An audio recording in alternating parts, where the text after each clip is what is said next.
What's going on, Niner fam? This is Peter Lucas. I got with me today my boy Nate, but this is the Niner Fanatic Podcast.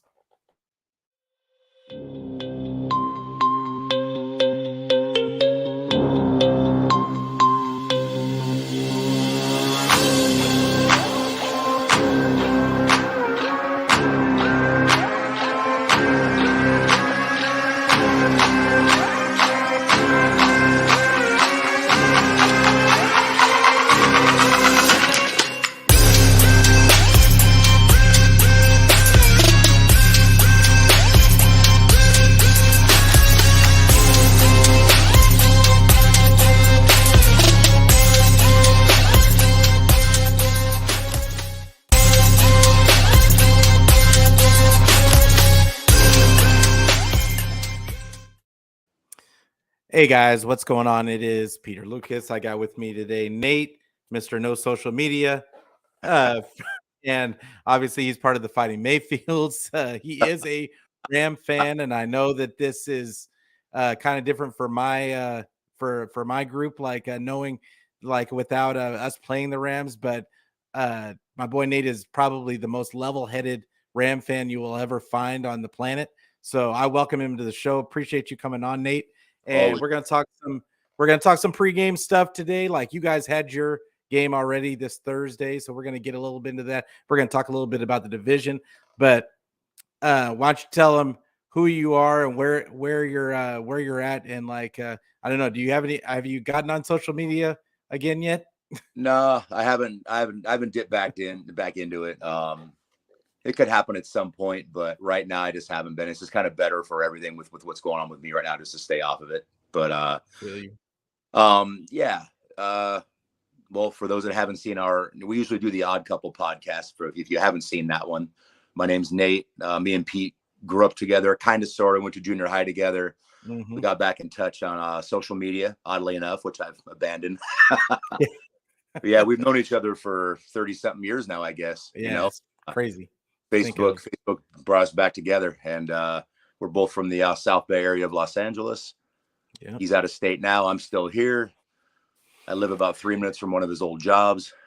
So yeah, sometimes I wish I was still there, but it is what it is. He gets to send me pictures of the beauty that is the South Bay, and and I walk out into the humidity on a daily basis. But I digress. But so yeah, I always love having your perspective, love having you on. And like he was talking about, we do have the Odd Couple podcast that we do from time to time that kind of delves into the NFC West and more about the division. And but speaking, let's start with your guys' game this past Thursday. Did you have any clue that it was going to turn out the way you did? Because it wasn't looking good in the beginning. No, nobody did. I mean, really, the Raiders being the Raiders, and since this is a Niner podcast, I know that there's no love lost in that Bay Area from when they were in Oakland, back and forth for over 50 years total, if you count both trips, right? So, I mean, there's no love lost there. So I'm sure Niner fans were smiling to see all that, since we're no longer competing for the division. I'm sure if we had something to lose in that game, you guys would have probably been pushing for the Raiders. Yeah. But since it anybody more, and it's, and we're clearly out of the fray here, while not mathematically out of it, we all know we're out of it. Yeah, I mean, I think from a Rams fan perspective, the game itself wasn't as relevant as just something that felt good. I mean, we've watched the injury sweep. Every 2/3 of our payroll is on IR right now. I mean, it's just been one of those years that I know you guys have been through a ton of. The Niners have been as snake bit with injuries as probably any team times 5. So, and we've not been. The Rams have been incredibly fortunate with the injury bug, which, kind of led to us peaking last year. And then, I know me and you've discussed over the years how dangerous the Rams play it with their payroll and their lack of depth. And we finally got bit. It finally happened, I mean, and it just kind of is what it is on that. As far as the game itself goes, yeah, I mean, it was good to see some fight. They got nothing to play for. They got no draft pick to play for. Like, I mean, there's literally nothing left to play for but just pride as a man on that team. Like, I mean, there is just not a single thing. I can't imagine the amount of dipping it would take in the NFC and us winning every remaining game to make a wild card spot. So, like I said, the odds are lottery odds to make that happen. So let's not even get into that crap. But yeah, it just felt good. You know, I mean, Mayfield obviously gives the Rams a better chance to compete than John Wolford or Bryce Perkins. I mean, that's a no-brainer. Do I think they're going to go rip off 4 wins and you know, and ride into the sunset at 8 and 9, like with a smile on their face? No, I don't. They play at Green Bay this coming up week. We all know what's going to happen. They're as bad as they are. It doesn't make any difference. It's going to be 5 degrees and it's not going to make any. So, but, you know, I mean, yeah, like I said, it was more just like a moral feel good. We were cracking up being from Los Angeles and having the massive host of Raiders fans that we have here. I put on every Rams thing I had at work the next day just to walk in and at 4 and 9 get to celebrate something. You know what I mean? Sure. And just ripping on all the Raiders fans and all that stuff. I mean, really, that's all that it was. As far as actual football talk goes, there's just not much to say. We got a whole rack of backups. Van Jefferson's the best receiver we have on the field right now. Cam Akers is still playing this odd role that somehow saved him from being traded when teams offered up picks that we desperately need. He's no better than Darrell Henderson Jr., in my opinion. So I'm not totally sure exactly what the situation is there, but he's there and he got his, you know, his standard 12 carries for the game.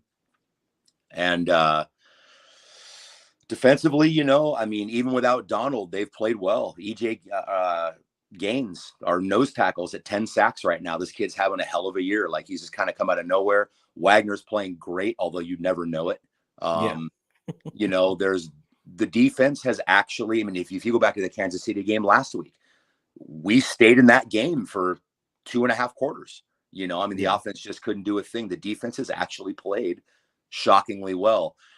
The only kind of odd thing about it is that Ramsey has probably had his worst year of his career. That's really been like people on Twitter are saying that he should be moving to safety next season. This guy went from shutdown last year to, I mean, you know, he played okay at the start of the year, but like ever since kind of now also having been around, you know, as a fan of the game, following Ramsey through his career in Jacksonville, what got him to us to start with, you know, kind of like the stink that he made there. This is also a guy whose head, he kind of has a 5-cent head. So you have to wonder if the Rams were 9-4 instead of 4-9, would Ramsey be playing at a Pro Bowl level? He might be. Or just his way of just doing his little personal Jalen Ramsey, I'm only worried about me tanking BS, you know? So am I ready to close the chapter on him yet? No, but obviously we're not seeing the Jalen Ramsey that we're accustomed to seeing this year. How many more years does he have on his deal? I'd have to look. I know he's there through next year for sure. Beyond that, I'm not entirely sure. You know, that'd be interesting. I don't want to jump up too much I want to get into what matters in our division here, which sadly for me is you guys. But I do want to touch on this just real fast. Like, the Rams have a really interesting offseason coming up. And we'll get into that, obviously, you know, with our podcast later on when it's time. For sure. But this team, they went from a Super Bowl winner and a perennial playoff contender to really just like, it really feels like there's just been a bomb drop in the middle of this. And I don't know what's going to come, if Donald's going to wind up retiring, if McVay's going to walk. You know, I mean, these threats happened after the Super Bowl year. I mean, now, I mean, having it go the other way finally for us, I don't know, man. Like, this could be a very different Rams team that walks out in 2023. You know, I will say though that the biggest issue obviously for your team is the offensive line, right? Like, so the biggest, that being your biggest issue is a tough thing. I know the Niners struggled rebuilding an offensive line for years. It took them years Sure. rebuild their offensive line. And if you look around the league, there really aren't that great of offensive lines like No. out there. Like, so it's for the most part, if you have a serviceable offensive line, you're golden. And if you can give your quarterback enough time back there, great. Like 2 to 3 seconds, then that's a premium in this league. So it ought to be like, I think that's the most interesting part of the rebuild for you guys is going to be how you guys rebuild that offensive line, because I don't think anything happens without that part happening. Like, and there's no money.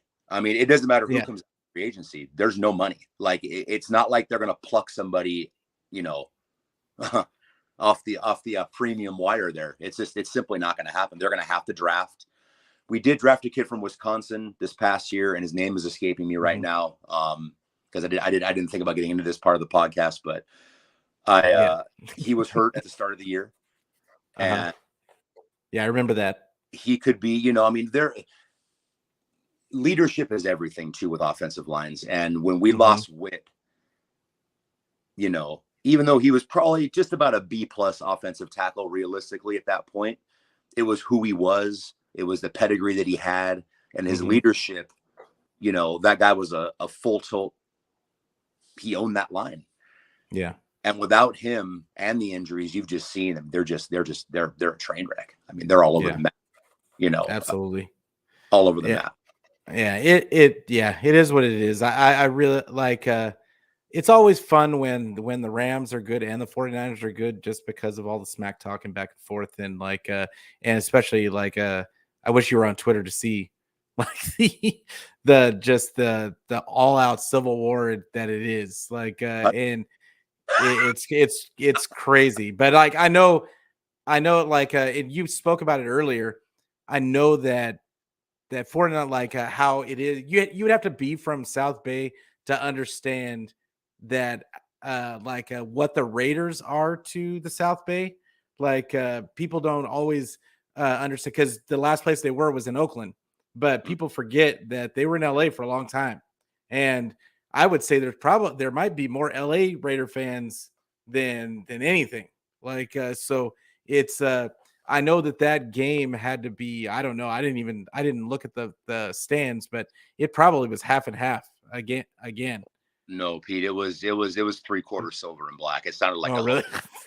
every time they did anything good.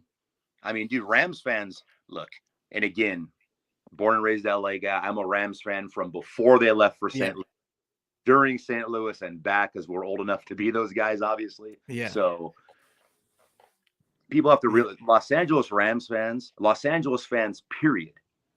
And anybody that wants to get on here and come at me about this are the worst in America. The most front runner, only if the team's good. The Dodgers have a solid core that have been around a long time. I'll give them that. The Kings have a small core. The Lakers still have a bit of a small core, although interest is waning drastically in that team. You know, the Clippers have never had one. And the Rams, if you get into our age bracket, you'll find some diehards, and older than us, you'll find some going back to, you know, the Coliseum days, the first Coliseum days, stuff like that. But I mean, with them moving, leaving, coming back, even being good, even making the playoffs 4 out of 5 years, it just doesn't matter.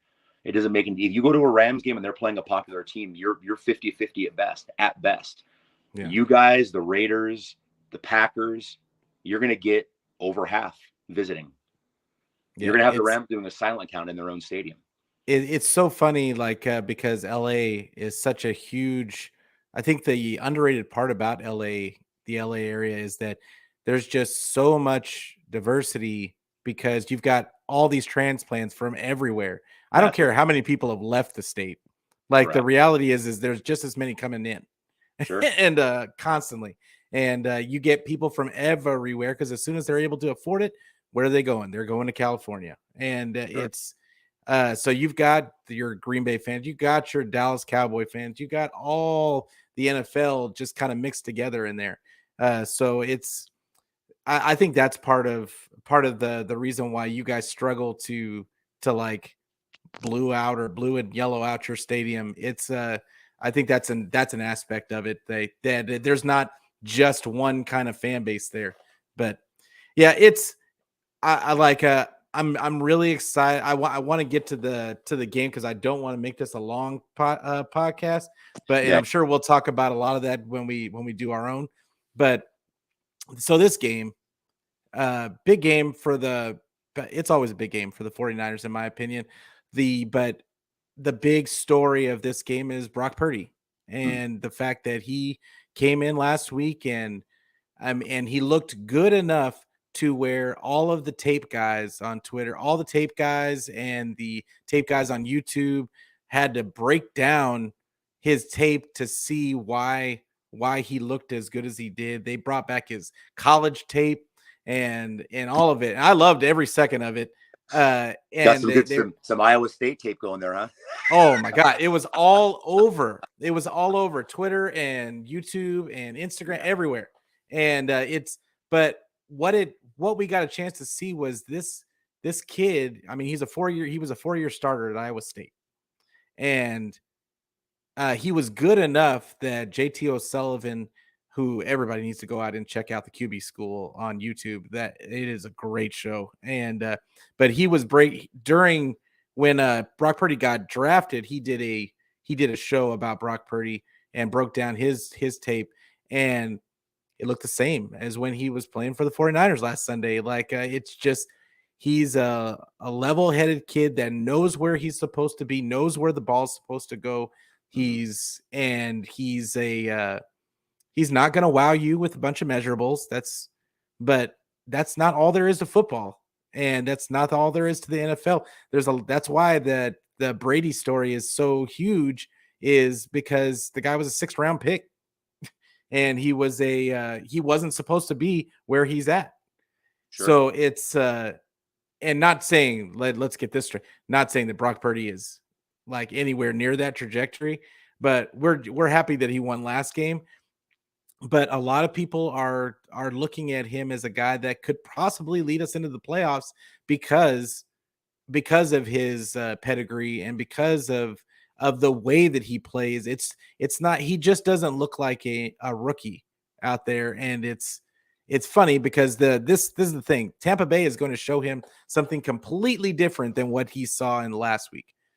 Last week they tried blitzing the hell out of him, sure, which they do to every rookie quarterback. They try to blitz the hell out and see if they can rattle him. Well, that didn't work for Brock Purdy, and they stopped after a while because he was just lighting them up. Like, but the issue is for me in this game is going to be that they're going to flip that game plan. I think Tampa Bay has a better. I think they're not much better, but I think they're a little bit better than Miami's defense, and they're going. Todd Bowles I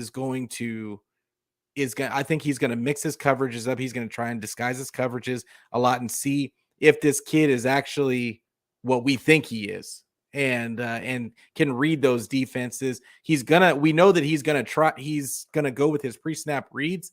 So it only makes sense for Todd Bowles to sit there and mix up his coverages and try and disguise coverages more. And probably they're going to just drop guys back in coverage a lot and see if he can just beat them. But that's where the run game comes in. And Shanahan has been really, like, I'm trying to think of the word to use, but he's been really hesitant to just stick to the run game. And it's been a while now. And I think that we haven't had a game for a long time since McCaffrey has been here to where we've really gone to that old 49er. We're just going to beat you up with the run game type of offense. We just haven't done it because, for one, McCaffrey is not that type of running back. That's first. And like, what were you going to say? I would say, well, I mean, you also got to keep in perspective, 49ers fans, who he's replacing. Mm-hmm. You guys are not replacing Patrick Mahomes. You're not replacing Aaron Rodgers. You're not replacing an elite quarterback. You're replacing a quarterback that all of you have had negative things to say about over the last few years.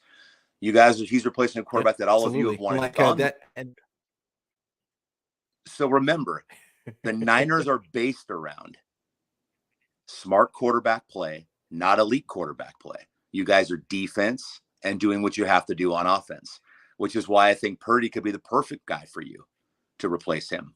Yeah.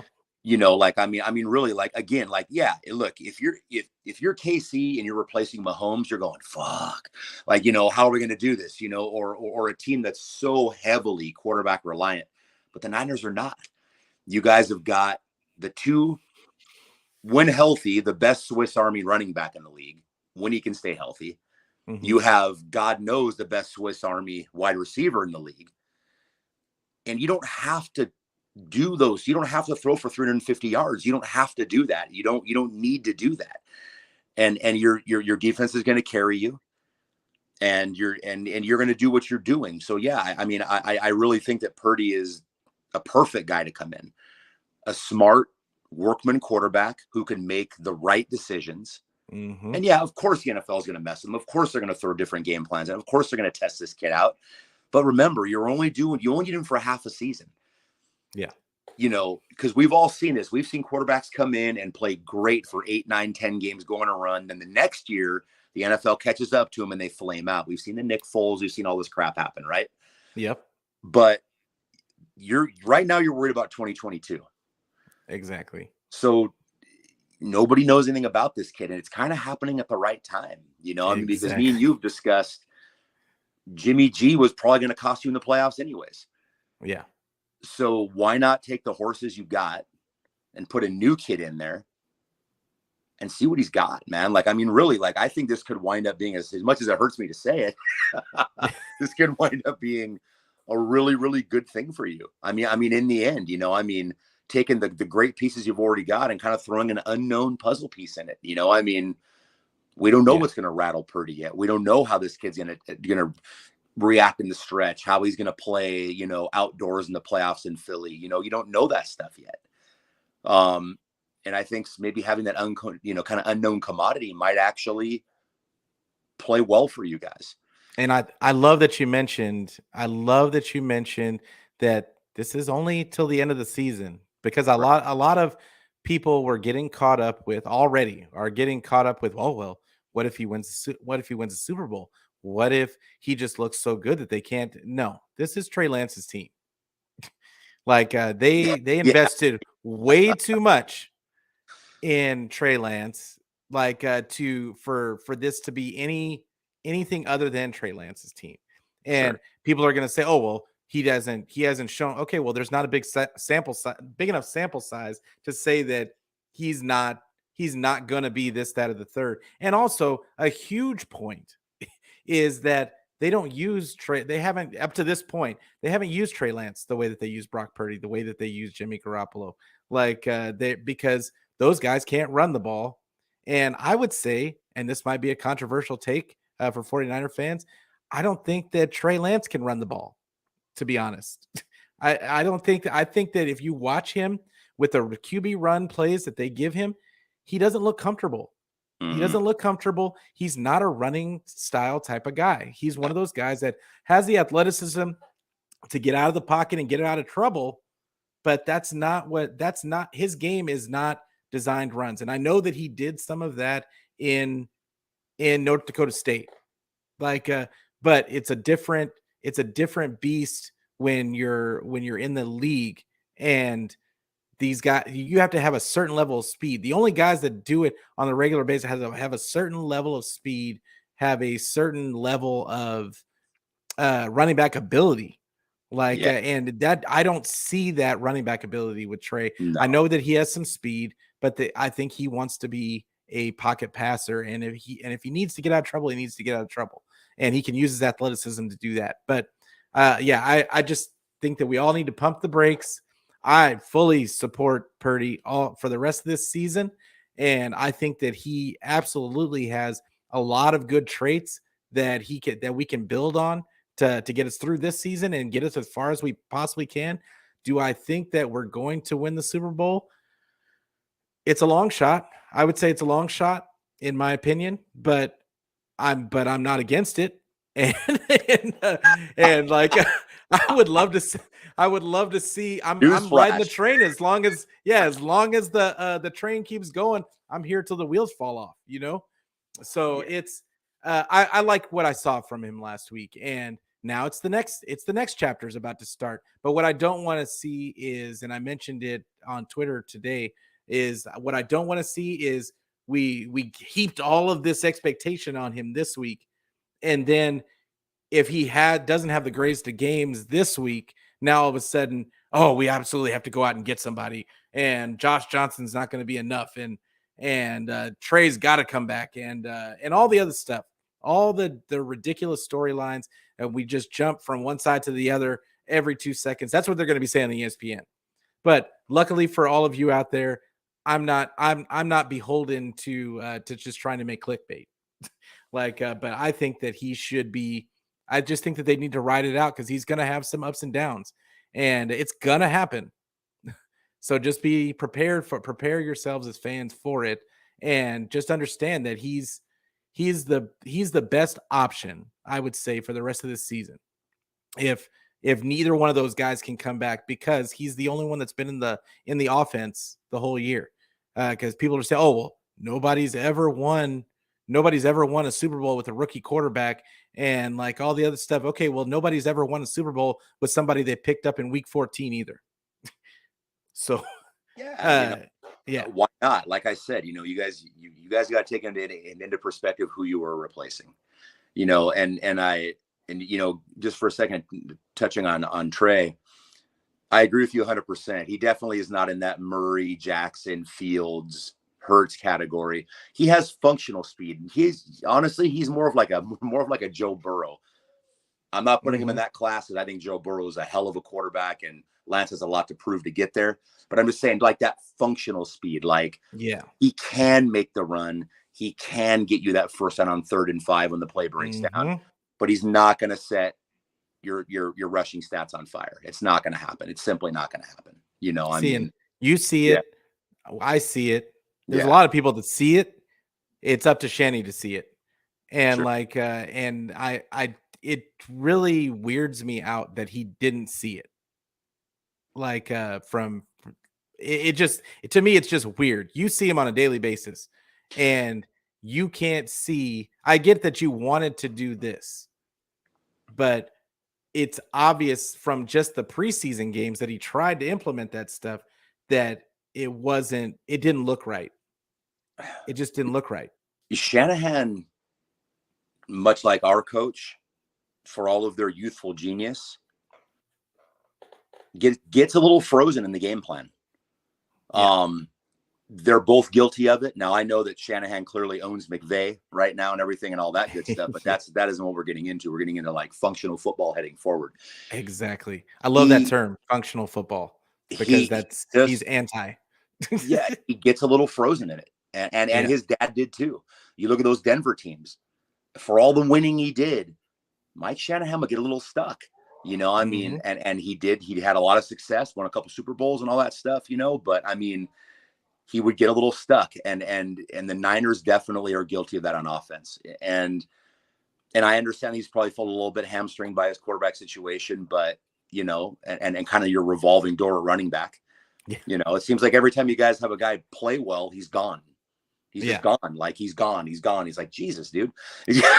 Well, a lot of time it's just injuries. Like they get hurt, and you can only. I mean, Mostert got hurt every single season. Yeah. Jeff Wilson hurt every single season.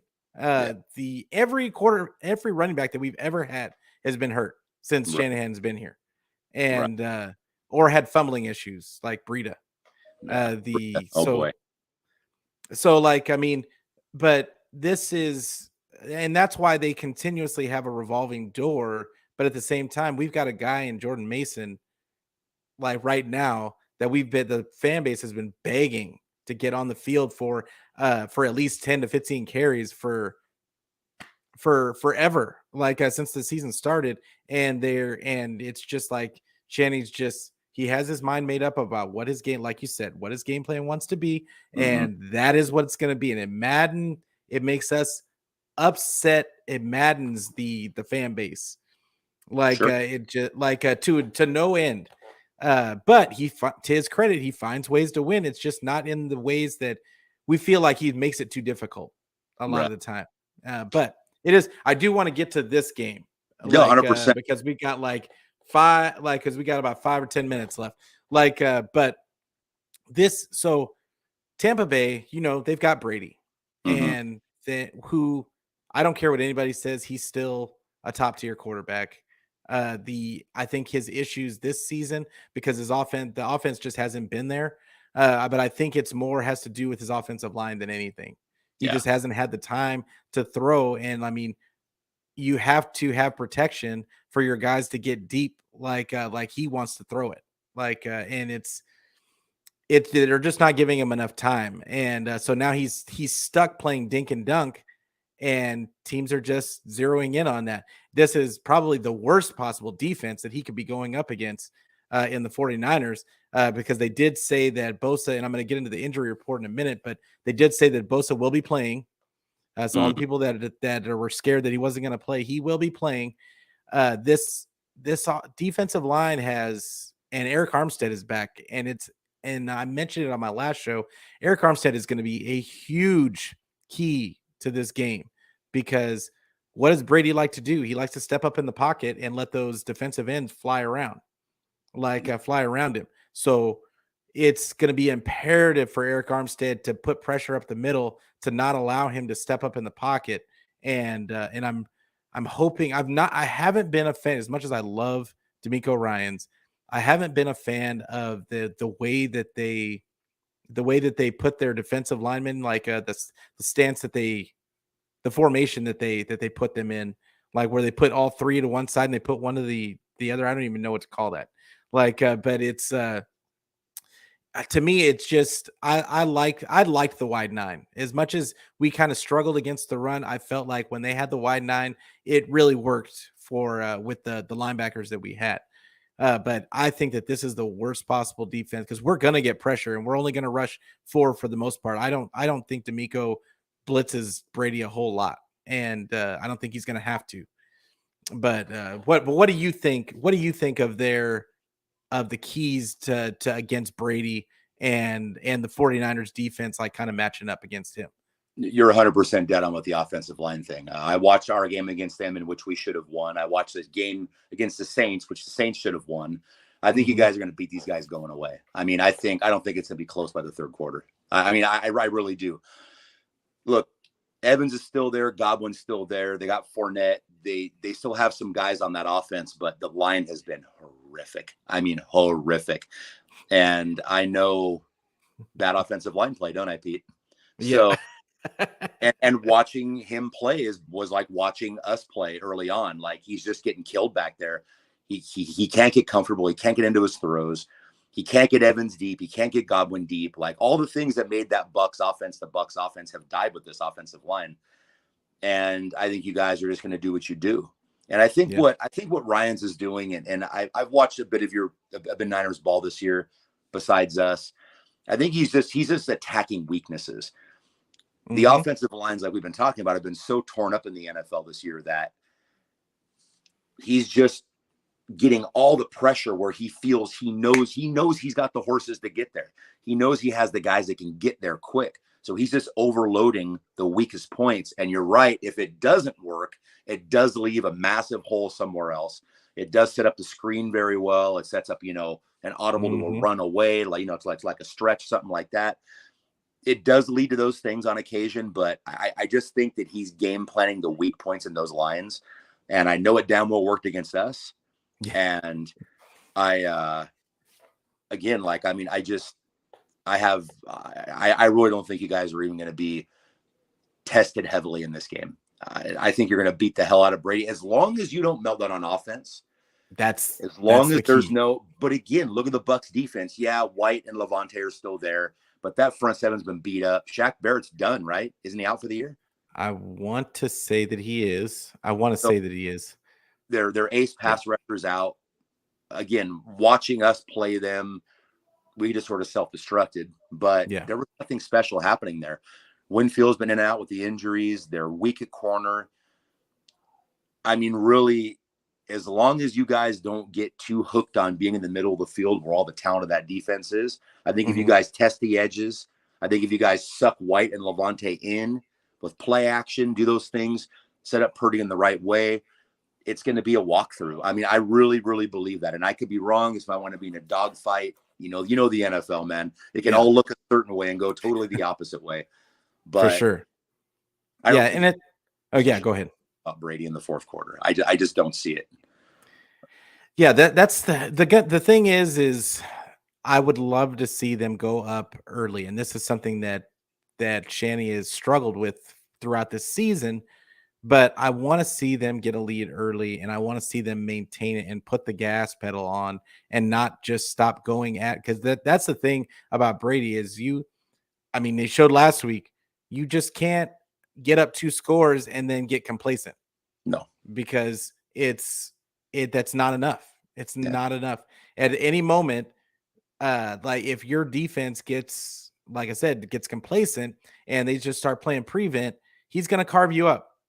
He's going to carve you up. It's going to happen. Absolutely. Absolutely. And Godwin, those guys are still there. Fournette's still there. Like, this is not a bare cupboard on offense. It's not like us.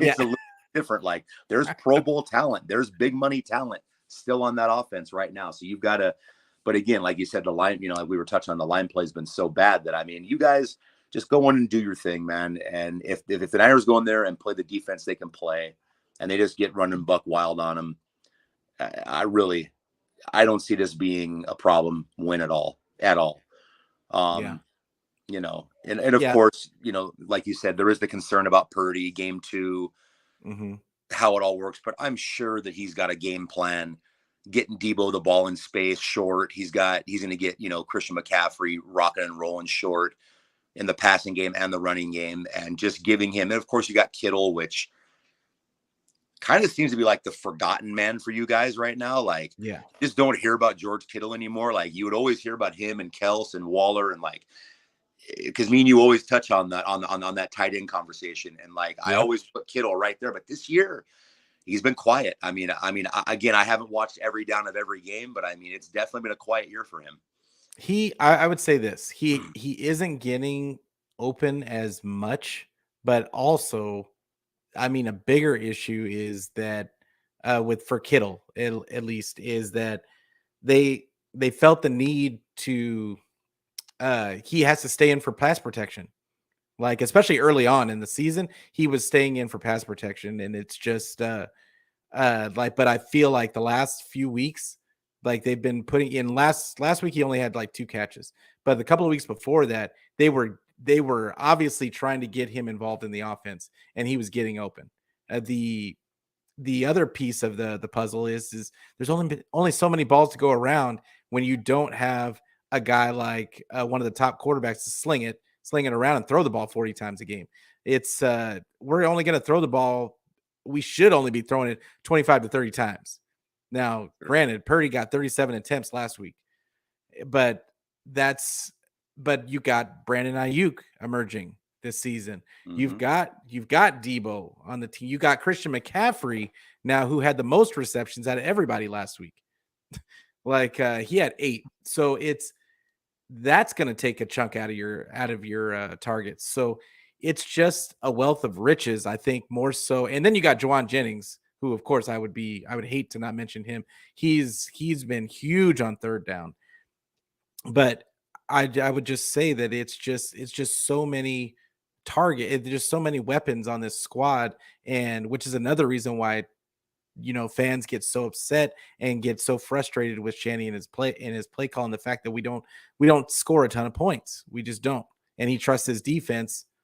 Like he trusts his defense more than he trusts his offense. And it's just frustrating because we have all the weapons. But is your fullback, is Juice hurt?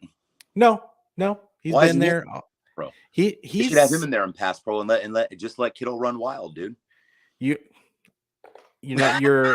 They like to get Juice out in the flat, and they like to run little random what do they call those wheel routes. They love putting him on wheel routes. Like it's okay, but it's really weird. It's like real talk, dude. So you're gonna shelve a top 5 NFL tight end to get a fullback out in the flat?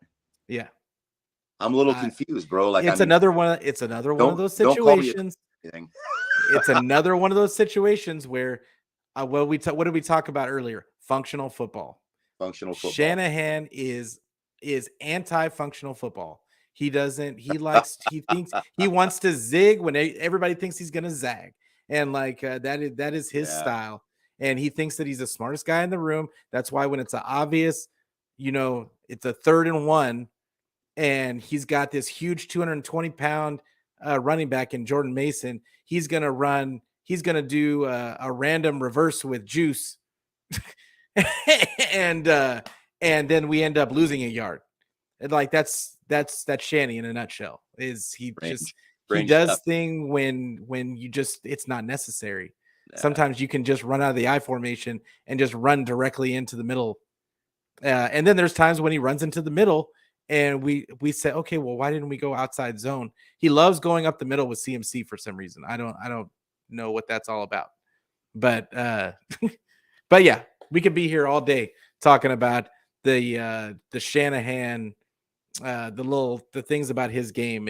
But I want to get the injury report out. So I talked about it earlier. We are going to have Bosa for this game, which it was kind of hit or we weren't sure all the way up until yesterday. So, but they said that he's going to play. Tavarius Moore's out.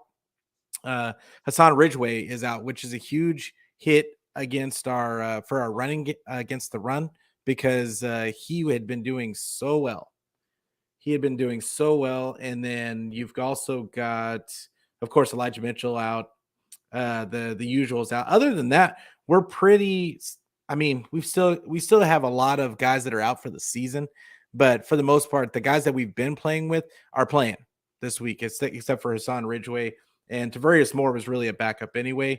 But he had been making kind of key plays, especially on special teams. So they're going to miss him on the special teams. They did bring, I want to mention, they brought up Tevin Coleman off the practice squad, which scares the garbage out of me because I don't want him taking away carries from Jordan Mason. We know what Tevin Coleman is, and not that he can't be serviceable, but I want personally, maybe I'm just selfish, but I want to see Jordan Mason get a full complement of carries, and we want to see as fans what we have. So it's is he just a change of pace, or is he for real? Because in my estimation, he looks for real. No, 100%. Absolutely. I mean, it's tough.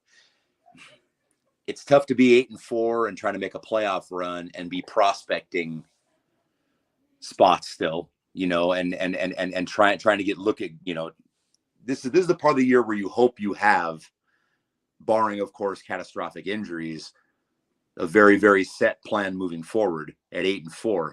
You know what I mean? But I understand too, I'm sure the fan base does see the weaknesses, looking at that playoff run that you're going to go on, which you're going to go on. Mm-hmm. And just real quick, I watched Seattle play 4 quarters against us, and I'm going to tell you right now, guys, Niner Nation, I'm going to tell you right now, this is a team that's probably going to finish 9-8.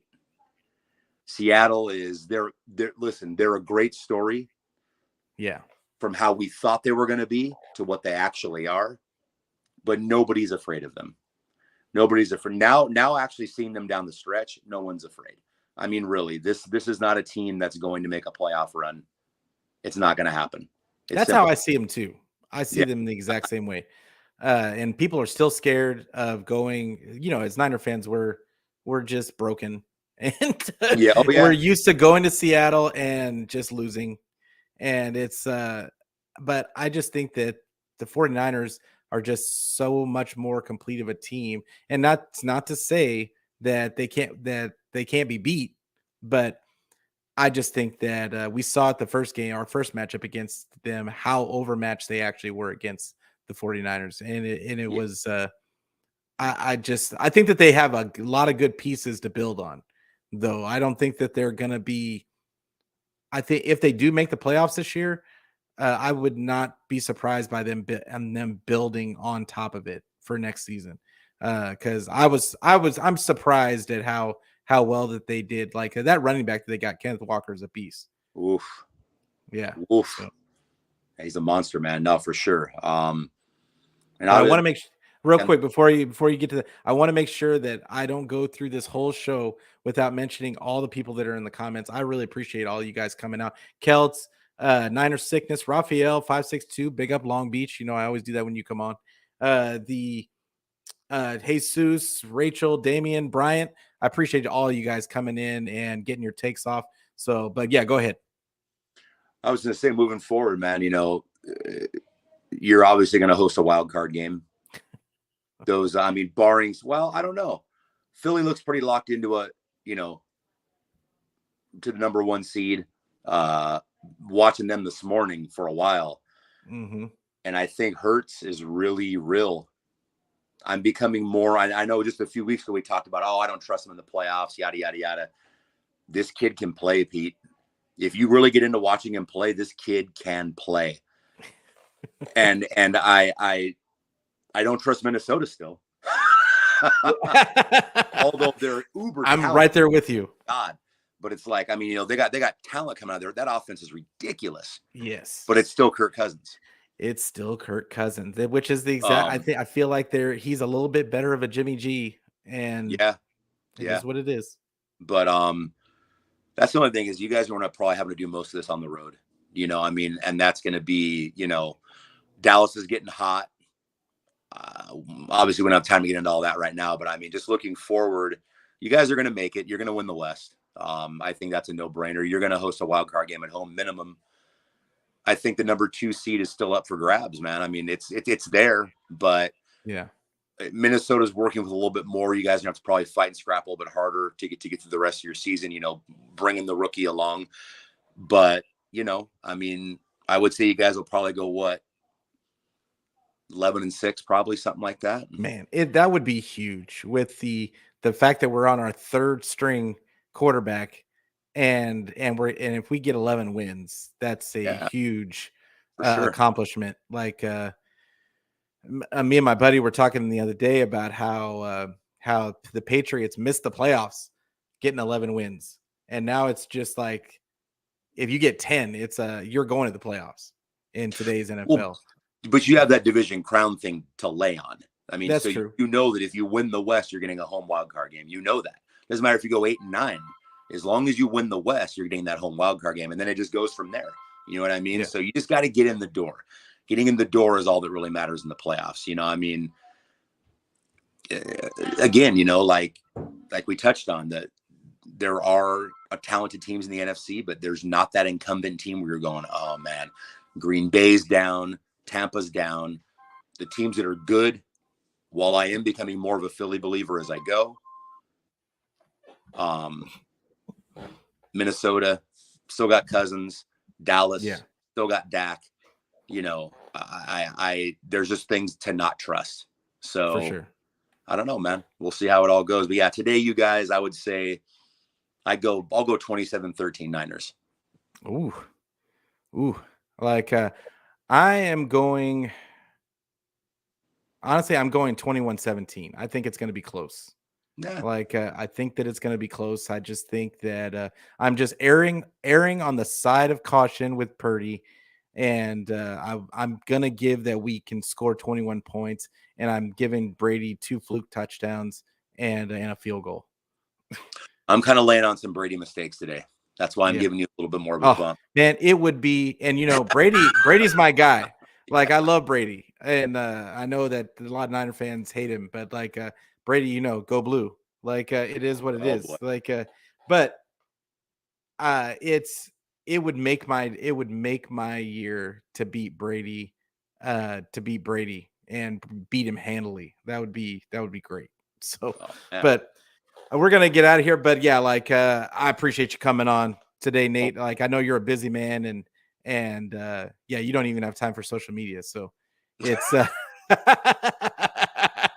like, but I appreciate you coming on, and I appreciate, like I said earlier, I appreciate everybody coming into the chat and getting active. I will be going on at, 5 o'clock this evening after the game for my reaction show. So make sure everybody tunes in for that, and make sure that you subscribe, like, share, let everybody tell their friends and have their friends tell their friends about the show.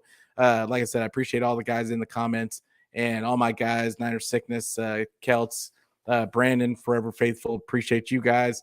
And yeah, like it is what it is. I think that the 49ers have a good shot today. Let's see what kind of Purdy we got. And but yeah, like as always, go Niners. All right, Niner faithful. It'll never be